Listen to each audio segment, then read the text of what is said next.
Hello guys, हम लोग जो है तो चैप्टर नंबर 13 पढ़ रहे थे। आवर इन्वायरमेंट, हमारा पर्यावरण। इसका कल फर्स्ट पार्ट कंप्लीट हो चुका है। आज चलिए सेकंड पार्ट इसका कर लेते हैं। इसके बाद नेक्स्ट डे अपन क्वेश्चन आंसर इसके करेंगे। कहाँ से पढ़ना था अपने को? ओजोन परत के बारे में पढ़ रहे थे, यहाँ से पढ़ना है अपने को। यहाँ तक हो गया था अपने को कि ओजोन परत का अपक्षय तथा अपशिष्ट निपटान, यहाँ तक हो गया था कल फर्स्ट पार्ट में। आज यहाँ से पढ़ते हैं 13.2.1 ओजोन परत तथा यह किस प्रकार अपक्षयित होती है। गाइज, अब अपने पास टाइम नहीं है, इसलिए जो है तो जो भी सब्जेक्ट जो भी चैप्टर पढ़ेंगे उठा के आप तो अपना नोटबुक और पेन लिए रहेंगे।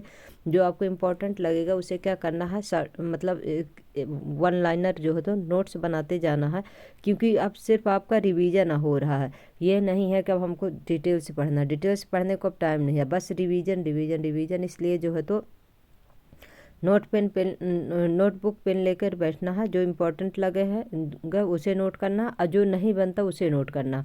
जो बन रहा है उसे तो ठीक है रिवीजन हो जाएगा, जो नहीं बन रहा है उसे क्या करना है, पढ़ना है, क्योंकि एग्ज़ाम आ गया अब जो है तो टाइम नहीं है। ओजोन परत तथा यह किस प्रकार अपक्षयित होती है। ओजोन O3 के अणु ऑक्सीजन के 3 परमाणुओं से बनते हैं। अब ओजोन का अगर फार्मूला पूछ ले तो क्या है, O3 होता है। जबकि सामान्य ऑक्सीजन, जिसके विषय में हम प्रायः चर्चा करते हैं, के अणु में 2 परमाणु होते हैं, यानी कि 2 परमाणु O+O मिलकर क्या बनाते हैं, O2 अणु बनाते हैं। जहाँ ऑक्सीजन सभी प्रकार के वायवीय जीवों के लिए आवश्यक है, वहीं ओजोन क्या है, एक घातक विष है। ओजोन क्या है, जो कि नुकसानदायक है, लेकिन फिर भी वायुमंडल के लिए अच्छी है। परंतु वायुमंडल के ऊपरी स्तर में ओजोन एक आवश्यक प्रकार संपादित करती है।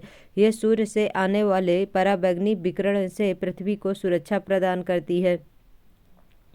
यह पराबैंगनी विकिरण जीवों के लिए अत्यंत हानिकारक है। उदाहरणतः है यह गैस मानव में त्वचा का कैंसर उत्पन्न करती है। जो यूवी रेज आती है ऊपर से, तो धूप के साथ में, तो क्या होती है, मानव के जो त्वचा होती है उसमें कैंसर उत्पन्न करती है। तो जो ये आपका ये ओजोन परत है क्या है, उससे जो है तो जो यूवी रेज आती हैं उनको क्या करती हैं, रोकती हैं, जिससे क्या होता है, सुरक्षा होती है जो जीव यहाँ है। वायुमंडल के उच्चतर स्तर पर पराबैंगनी यूवी विकिरण के प्रभाव से ऑक्सीजन O2 अणुओं से ओजोन बनती है। उच्च ऊर्जा वाले पराबैंगनी विकिरण ऑक्सीजन अणुओं O2 को विघटित कर स्वतंत्र ऑक्सीजन परमाणु बनाते हैं। O2 है और उसे विघटन कर देंगे तो O+O हो जाएगा, यानी क्या बन जाएगा, ऑक्सीजन परमाणु बन जाएगा, क्योंकि 2 परमाणु मिलकर एक अणु ऑक्सीजन के अणु बना देते हैं, O2 बना देते हैं। ऑक्सीजन के स्वतंत्र परमाणु संयुक्त होकर ओजोन बनाते हैं, जैसा कि समीकरण में दर्शाया गया है। अब देखिए O2 ऑक्सीजन है, पराबैंगनी यूवी किरणें हैं, तो किस में टूट जाता है, O+O में। और जब ऑक्सीजन प्लस ऑक्सीजन की जो अणु है मिलकर के क्या बना देते हैं, परमाणु और अणु मिलकर क्या बना देते हैं, O3 ओजोन बना देते हैं। 1980 में वायुमंडल में ओजोन की मात्रा में तीव्रता से गिरावट आने लगी। क्लोरोफ्लोरोकार्बन CFC जैसे मानव संश्लेषित रसायनों का मुख्य कारक माना गया है। इनका उपयोग रेफ्रिजरेटर, शीतलन एवं अग्निशमन के लिए किया जाता है। 1987 में संयुक्त राष्ट्र पर्यावरण कार्यक्रम UNEP में सर्वानुमति बनी कि CFC के उत्पादन को 1986 के स्तर पर ही सीमित रखा जाए। अब यह अनिवार्य है कि दुनिया भर की सभी विनिर्माण कंपनियां CFC रहित रेफ्रिजरेटर बनाएं, क्योंकि जो ये CFC है, क्लोरोफ्लोरोकार्बन है, क्या है, ये जो ओजोन परत को क्या करती है, क्षय करती है।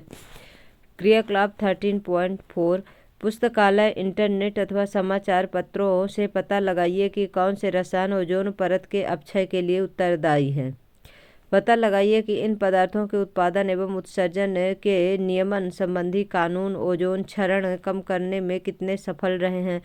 क्या पिछले कुछ वर्षों में ओजोन छिद्र के आकार में कुछ परिवर्तन आया है। मतलब इसमें से ये पता करना कि जो ओजोन है, जो ओजोन गैस है, उसका क्या है, किस किस रसायन से नुकसान होता है, और इससे जो इसके सुरक्षा के लिए कौन कौन से कानून बने हुए हैं। उतना डिटेल में पढ़ने के लिए इसके कानून तो बहुत ज़्यादा हैं गाइस। जब तैयारी करते हैं किसी चीज़ का, जैसे वर्ग 3 की ही तैयारी करते हैं, उसमें एनवायरनमेंट में पढ़ने जाएंगे तो इतना ज़्यादा रहता है कि बहुत ज़्यादा। लेकिन आपको तो अभी सिर्फ अपने एग्ज़ाम से रिलेटेड ही पढ़ना है। कचरा प्रबंधन 15.2.2 अपनी दैनिक गतिविधियों में हम बहुत से ऐसे पदार्थ उत्पादित करते हैं जिन्हें फेंकना पड़ता है। इनमें से अपशिष्ट पदार्थ क्या है? जब हम उन्हें फेंक देते हैं तो उनका क्या होता है? आइए इन प्रश्नों का उत्तर जानने के लिए निम्नलिखित क्रियाकलाप करते हैं। हमने जैव प्रक्रम वाले अध्याय में पढ़ा है कि हमारे द्वारा खाए गए भोजन का पाचन विभिन्न एंजाइमों द्वारा किया जाता है। क्या आपने कभी सोचा है कि एक ही एंजाइम भोजन के सभी पदार्थों का पाचन क्यों नहीं करता? एंजाइम अपनी क्रिया में विशिष्ट होते हैं। किसी विशेष प्रकार के पदार्थ क्रियाकलाप 13.5 अपने घर से कचरा एकत्र कीजिए। इसमें पूरे दिन में उत्पन्न कूड़ा कचरा जैसे कि रसोई का कूड़ा, संदूषित भोजन, सब्जियों के छिलके, चाय की उपयोग की गई पत्तियां, दूध की खाली थैली तथा खाली डिब्बे, रद्दी कागज, दवा की खाली बोतल, स्ट्रिप्स, बबल पैक, पुराने फटे कपड़े तथा टूटे जूते आदि हो सकते हैं। इसे विद्यालय के बगीचे में एक गड्ढे में दबा दीजिए। यदि ऐसा स्थान उपलब्ध न हो तो इस कचरे को किसी पुरानी बाल्टी अथवा गमले में एकत्र करके उसे 15 सेंटीमीटर मोटी मिट्टी की परत से ढक दीजिए। इसे नम रखिए तथा 15 दिनों के अंतराल पर इसका अवलोकन करते रहिए। हर 15 दिन में इसे चेक करना कि इसमें से कौन सी चीज़ें जो है तो अपघटित हो जाती हैं, कौन सी चीज़ें जो है तो अपघटित नहीं होती हैं। तो इसमें से देखिए जो आपकी ये है सब्जी की छिलके हैं, चाय की पत्तियां हैं, तो ये क्या हो जाएंगी? और रद्दी कागज है, ये तो सभी क्या होंगे? इनका अपघटन होगा। लेकिन आपकी जो प्लास्टिक की थैली है, जैसे खाली थैली है जो दूध की, और आपके क्या है टूटे हुए जूते हैं, और क्या है इसके खाली दवा की खाली बोतलें हैं, ये सब क्या है? ये सब इनका अपघटन नहीं होगा। इसीलिए जो है तो जो अपघटित होने वाले जो आपके ये कचरा है और जो अपघटन ना होने वाले, दोनों को अलग अलग रखना है। और दोनों को जो है तो जैसे जो अपघटित हो जाएंगी, जैसे सब्जियों के छिलके हैं, इनको कैसे मिट्टी में दबा देना है, जो नहीं होना उन्हें रीयूज के लिए फिर से रिसाइकिल के लिए भेज देना है। इसे विद्यालय के बगीचे में एक गड्ढे में दबा दीजिए। यदि ऐसा स्थान उपलब्ध न हो तो इसे कचरे के किसी पुरानी बाल्टी अथवा गमले में एकत्र करके उसे 15 सेंटीमीटर मोटी मिट्टी की परत से ढक दीजिए। इसे नम रखिए। 15 दिनों के अंतराल में क्या करना है? इसका अवलोकन करना है, ऑब्जर्व करते रहना है क्या कुछ इसमें अपघटन हो रहा है कि नहीं। वह कौन से पदार्थ है जो लंबे समय बाद भी अपरिवर्तित नहीं रहते हैं? तो आपके प्लास्टिक जो है तो लंबे समय के बाद भी अपरिवर्तित नहीं होंगे, उसमें कोई चेंजेस नहीं होगा। वे कौन से पदार्थ हैं जिनके स्वरूप एवं संरचना में परिवर्तन आ जाता है? जो कार्बनिक पदार्थ है उसमें क्या है? चेंजेस हो जाएगा। जिन पदार्थों के स्वरूप में समय के साथ परिवर्तन आया हो उनमें कौन से पदार्थ है अतिशीघ्र परिवर्तित हुए हैं? तो जो आपके सब्जियों के छिलके हैं और आपके चाय की पत्ती है, ये सब क्या है? इसमें जो है तो चेंजेस हो जाएगा क्योंकि उनका अपघटन हो जाएगा। के पाचन अपघटन के लिए विशिष्ट एंजाइम की आवश्यकता होती है, इसीलिए कोयला खाने में हमें ऊर्जा प्राप्त नहीं हो सकती। इसी कारण बहुत से मानव निर्मित पदार्थ जैसे कि प्लास्टिक का अपघटन जीवाणु अथवा दूसरे मृत जीवियों द्वारा नहीं हो सकता। इन पदार्थों पर भौतिक प्रक्रम जैसे कि ऊष्मा तथा दाब का प्रभाव होता है, परंतु सामान्य अवस्था में लंबे समय तक पर्यावरण में बने रहते हैं। वे पदार्थ जो जैविक प्रक्रम द्वारा अपघटित हो जाते हैं जैव निम्नीकरण कहलाते हैं। आपके द्वारा दबाए गए पदार्थों में से कितने जैव निम्नीकरण थे? वे पदार्थ जो इस प्रक्रम में अपघटित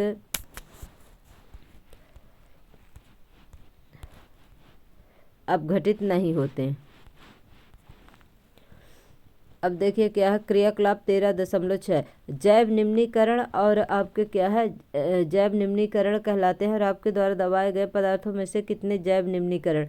आपके जैव निम्नीकरण यानी जिनका अपघटन हो जाता है वो क्या है जो है तो मतलब जो जैविक हैं, जैसे आपके सब्जियों के छिलके हो गए, सबसे सरल एग्जाम्पल यही है आपके। यानी कि जो कार्बनिक चीज़ें हैं वो क्या है आपके जो तो जैव निम्नीकरण है। और जो आपकी प्लास्टिक है अजैव चीज़ें हैं, अजैव निम्नीकरण, वो क्या होंगे? उनका अपघटन नहीं होगा। अब क्रियाकलाप 13.6 में देख लीजिए क्या है कि पुस्तकालय अथवा इंटरनेट द्वारा जैव निम्नीकरण एवं अजैव निम्नीकरणीय पदार्थों के विषय में अधिक जानकारी प्राप्त कीजिए। मतलब अपने को इसमें क्या चेक करना है कि कौन सा जैव निम्नीकरण है, कौन अजैव निम्नीकरण। जैव निम्नीकरण जो जीवों के द्वारा जो क्या है जिनका निम्नीकरण हो जाता है, कहने का मतलब जिनका अपघटन हो जाता है। अजैव निम्नीकरण जिनका अपघटन नहीं होता है। अजैव निम्नीकरण पदार्थ कितने समय तक पर्यावरण में इसी रूप में बने रहते हैं? बहुत लंबे समय तक बने रहते हैं। आप देखिए कोई प्लास्टिक की पन्नी फेंक दीजिए, वो कभी जो है तो गलती नहीं है, कई वर्षों तक जो है तो पड़ी रहती हैं।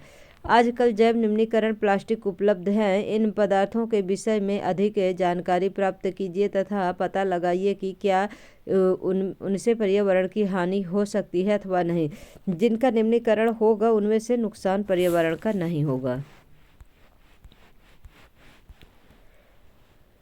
नहीं होते हैं। अजैव निम्नीकरण कहलाते हैं। यह पदार्थ सामान्यतः अक्रिय या इनर्ट है तथा लंबे समय तक पर्यावरण में बने रहते हैं अथवा पर्यावरण के अन्य सदस्यों को हानि पहुंचाते हैं। किसी भी नगर एवं कस्बे में जाने पर चारों ओर कचरे के ढेर दिखाई देते हैं। किसी पर्यटन स्थल पर जाइए, हमें विश्वास है कि वहां पर बड़ी मात्रा में खाद्य पदार्थों की खाली थैलियां इधर उधर फैली हुई दिख जाएंगी।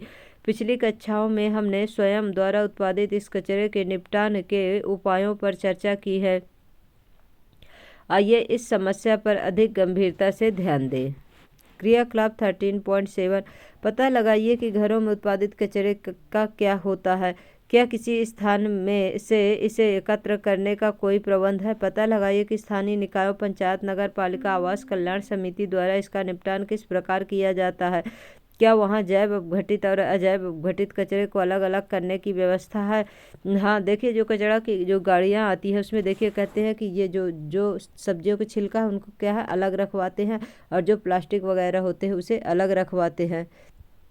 गणना कीजिए कि एक दिन में घर से कितना कचरा उत्पादित होता है। अपने को ये लगाना है कि भाई घर में जो कचरा उत्पादित होता है किसमें से एक दिन में कितना कौन कौन सा कचरा कितना उत्पादन करते हैं। इसमें से कितना कचरा जैव निम्नीकरणीय है, मतलब जिनका अपघटन हो जाता है। गणना कीजिए कि कक्षा में प्रतिदिन कितना कचरा उत्पादित होता है। मतलब अपने जो सराउंडिंग में है तो ये देखना है कि कितना कचरा एक दिन में उत्पादित होता है और किस प्रकार से इनका निपटान किया जाएगा। इसमें कितना कचरा जैव निम्नीकरणीय है। इस कचरे के निपटान के कुछ उपाय सुझाइए। अब इसके क्या उपाय है, किस प्रकार से इनकी जो जो ये कचरा निकलता है इनका किस प्रकार से जो है तो निपटान कर सकते हैं। तो वही है कि दोनों को अलग अलग करेंगे और जिसका जो उपाय होगा वही करेंगे। जैसे रिसाइकिल करते हैं जो ये प्लास्टिक वगैरह आता है, कम से कम चीज़ों को यूज करें, जितनी आवश्यकता हो चीज़ों को उतना ही यूज करें। रिसाइकिल करें, रीयूज करें उनका, कुछ सेकेंडरी अगर उसका यूज हो जाए तो करें उसका। क्रियाकलाप 13.8 में पता लगाइए कि आपके क्षेत्र में मल व्ययन की क्या व्यवस्था है। क्या वहाँ इस बात का प्रबंध है कि स्थानीय जलाशय एवं जल के अन्य स्रोत अनउपचारित वाहित मल से प्रभावित न हो। अपने क्षेत्र में पता लगाइए कि स्थानीय उद्योग अपने अपशिष्ट, कूड़े कचरे एवं तरल अपशिष्ट के निपटान का क्या प्रबंध करते हैं। क्या वहाँ इस बात का प्रबंधन है जिससे सुनिश्चित हो सके कि इन पदार्थों से भूमि तथा जल का प्रदूषण नहीं होता है। देखिए शहरों में तो इससे बहुत ज़्यादा जो है तो जल प्रदूषण होता है और जल प्रदूषण से बहुत सारी बीमारियां होती हैं। टाइफाइड तो सबसे ज़्यादा होता है पानी, दूषित पानी से। हमारी जीवन शैली में सुधार के साथ उत्पादित कचरे की मात्रा भी बहुत अधिक बढ़ गई है। हमारी अभिवृत्ति में परिवर्तन भी एक महत्वपूर्ण भूमिका निर्वाह करता है। हम प्रयोजनीवर्तनीय वस्तुओं का उपयोग करने लगे हैं। पैकेजिंग के तरीकों में बदलाव है, जैसे अजैव निम्नीकरणीय वस्तु के कचरे में पर्याप्त वृद्धि हुई है। आपके विचार में इन सब का हमारे पर्यावरण पर क्या प्रभाव पड़ सकता है? हम जो इन्वायरमेंट के विरुद्ध कुछ भी काम करते हैं सिर्फ अपने सुविधाओं के लिए, तो क्या है हमारे पर्यावरण में जो है तो हमारे पर्यावरण का नुकसान होता है, जिससे जो है तो हमारा जीवन, जो सभी जीव जंतु हैं उनके जीवन में क्या पड़ता, इसका प्रभाव पड़ता है। अब इस पर विचार कीजिए। देखिए कि रेलगाड़ियों में प्रयोजनीवर्तनीय कप, यानी कि बिना बर्तन वाले कप, जैसे आपके ये जो प्लास्टिक है और आपके जो कागज़ वाले जो कप चले हैं उनके बारे में बता रहा है। यदि आप अपने माता पिता से पूछेंगे तो संभवतः उन्हें याद होगा कि रेलगाड़ियों में चाय कांच के गिलासों में दी जाती थी, जो चाय वालों के वापस किए जाते थे। डिस्पोजल कप एवं गिलास के उपयोग को इस आधार पर बढ़ावा मिला कि वे स्वच्छ एवं स्वास्थ्यकर हैं। उस समय किसी ने भी कल्पना नहीं की थी कि प्रतिदिन लाखों की संख्या में उपयोग किए जाने वाले इन कपों का क्या समाघात है इम्पैक्ट होगा। कुछ समय पूर्व कुल्हड़ मिट्टी के पात्र विकल्प के रूप में लाए गए, परंतु इस पर विचार नहीं किया गया कि इतनी बड़ी संख्या में कुल्हड़ बनाने के लिए कितनी उर्वरक मिट्टी का उपयोग होगा। अब कागज़ के डिस्पोजेबल कप का इस्तेमाल हो रहा। आपके विचार में डिस्पोजेबल प्लास्टिक कप की अपेक्षा कागज़ के डिस्पोजेबल कप के इस्तेमाल से क्या लाभ है? तो प्लास्टिक के कप से क्या होता है कि प्लास्टिक जो है तो अपघटित नहीं होते हैं, इसलिए जो है तो ये काफ़ी दिन तक मिट्टी में पड़े रहते हैं, जिससे क्या है तो मिट्टी का भी नुकसान होता है, जो हमारे इन्वायरमेंट में जीव जंतु रहते हैं उनके लिए भी नुकसान होता है। लेकिन जो ये कागज़ के कप हैं तो क्या हो जाते हैं, इनका अपघटन हो जाता है और ये जो है तो फिर से जो है तो अपघटित हो जाएंगे। जब अपघटित हो जाएंगे तो उसमें से जो भी चीज़ ज़रूरत होगी वो मिट्टी में चले जाएंगे, जो नहीं होगी ज़रूरत वो जो है तो नहीं जाएंगे। इसलिए जो है तो कागज़ के डिस्पोजेबल कप जो है तो आपके प्लास्टिक कप की अपेक्षा ज़्यादा अच्छे हैं। फिर 13.9 में देखिए क्या है, इंटरनेट अथवा पुस्तकालय की सहायता से पता लगाइए कि इलेक्ट्रॉनिक वस्तुओं के निपटान के लिए किन खतरनाक वस्तुओं से आपको सुरक्षापूर्वक छुटकारा पाना है। ये पदार्थ पर्यावरण को किस प्रकार प्रभावित करते हैं। अब जो इंटरनेट अथवा पुस्तकालय से जो इलेक्ट्रॉनिक सामान निकलता है उससे भी ई कचरा बहुत होता है। अब उसे किस प्रकार से जो है तो व्यवस्थित किया जाए कि जिससे जो तो हमारे इन्वायरमेंट को क्या है नुकसान ना हो, हमारा इन्वायरमेंट इससे प्रभावित ना हो। पता लगाइए कि प्लास्टिक का पुनः चक्रण किस प्रकार होता है। क्या प्लास्टिक के पुनः चक्रण का पर्यावरण पर कोई समाघात होता है? तो देखिए इसका अगर पुनः चक्रण होगा मतलब रीयूज होगा, रिसाइकिल होगा और जो है तो इससे क्या होगा कि इन्वायरमेंट में जो है तो कुछ चीज़ों को बचाया जा सकता है। इससे जो नुकसान होता है जैसे नहीं तो प्लास्टिक के शूज है, आपको प्लास्टिक की पन्नियाँ हैं, देखिए तो जो कचरा बिनते हैं अब देखे होंगे शहरों में, तो वो लोग बहुत सारा जो है तो कचरा कितना कचरा साफ करते रहते हैं, फिर भी इतना ज़्यादा गंदगी करते हैं लोग, इतनी ज़्यादा प्लास्टिक फैला देते हैं कि उससे जो है तो पूरी नाली जाम हो जाएंगी और जो हमारे इन्वायरमेंट में उसका क्या है मतलब प्रदूषण फैलता है, जिससे जो है तो जीवन जो है तो प्रभावित होता है। फिर आपने क्या सीखा? हमने जो पढ़ा ये इन्वायरमेंट, तो इससे हमें जो है तो क्या क्या हम लोगों ने सीखा है, क्या इससे जो है तो सार निकलता है। परितंत्र के विभिन्न घटक अन्योन्य आश्रित होते हैं। उत्पादक सूर्य से प्राप्त ऊर्जा को परितंत्र के अन्य सदस्यों को उपलब्ध कराते हैं। जब हम एक पोषी स्तर से दूसरे पोषी स्तर पर जाते हैं तो ऊर्जा का ह्रास होता है। यह आहार श्रृंखला में पोषी स्तरों को सीमित कर देता है। मानव की गतिविधियों का पर्यावरण पर समाघात होता है। सीएफसी जैसे रसायनों ने ओजोन परत को नुकसान पहुंचाया, क्योंकि ओजोन परत सूर्य से आने वाली पराबैंगनी यूवी विकिरण को से सुरक्षा प्रदान करती हैं, अतः इसकी क्षति से पर्यावरण को नुकसान पहुंच सकता है। हमारे द्वारा उत्पादित कचरा जैव निम्नीकरण अथवा अजैव निम्नीकरणीय हो सकते हैं। हमारे द्वारा उत्पादित कचरे का निपटान एक गंभीर पर्यावरणीय समस्या है। यानी जितना हो सके प्लास्टिक का कम से कम यूज करना चाहिए, जिससे जो है तो ये कचरा जो है तो प्लास्टिक का कचरा अजैव निम्नीकरण वाले कचरा जो है तो ये कम उत्पादन हो। अब गाइज इसके जो है तो अभ्यास क्वेश्चन है, ये बहुत सरल बहुत इजी जो है तो ये आपका आवर इन्वायरमेंट है, इसे आप सिर्फ एक बार पढ़ लीजिए बस हो गया। इतने में आपका ये जो तो क्वेश्चन इसमें से 4-5 नंबर का जो क्वेश्चन आता है आपका इसमें से कंप्लीट हो जाएगा। इसमें जो है तो कोई भी मेहनत नहीं लगानी है आपको, देखिए बहुत ही इजी है, क्योंकि आप जो थ्योरी पढ़े हैं बस उसी से ये देखिए अब इसके क्वेश्चन हैं, बस इन्हें सब कंप्लीट कराऊंगी जो इसके क्वेश्चन आंसर है, और कल कोशिश करूंगी कि क्वेश्चन आंसर डल जाए, या नहीं डलेंगे तो परसों हर हाल में डल जाएंगे, क्योंकि इनके सभी के नोट्स बनाऊंगी, उसके बाद जो है तो आप लोगों को प्रोवाइड कराऊंगी। तो आप लोगों को क्लास हमारी कैसी लगती है, आप लोग हमारे क्लास को लाइक करिए गाइज, शेयर करिए, सब्सक्राइब करिए और हमें मोटिवेट करिए गाइज। जो आप लोगों का एक लाइक जो है तो हमारे लिए बहुत है और एक सब्सक्राइब बहुत है गाइज। हमें मोटिवेशन मिलता है और लगता है कि कोई ना कोई देखता है और पढ़ता है, जिससे हमें काम करने में, हम तो काम अपना 100% मेहनत करते हैं गाइज, लेकिन आप लोगों को सपोर्ट मिलता है तो बहुत अच्छा लगता है। तो आप लोगों का कोई क्वेरी हो, आप लोगों को कुछ पढ़ना हो तो आप लोग हमें कमेंट करें। और जो है तो कोई भी फिजिक्स केमिस्ट्री बायो में जो भी चैप्टर पढ़ना है, बायो का भी आपका एक चैप्टर बाकी है, उसे कंप्लीट कराऊंगी। Thank you so much guys.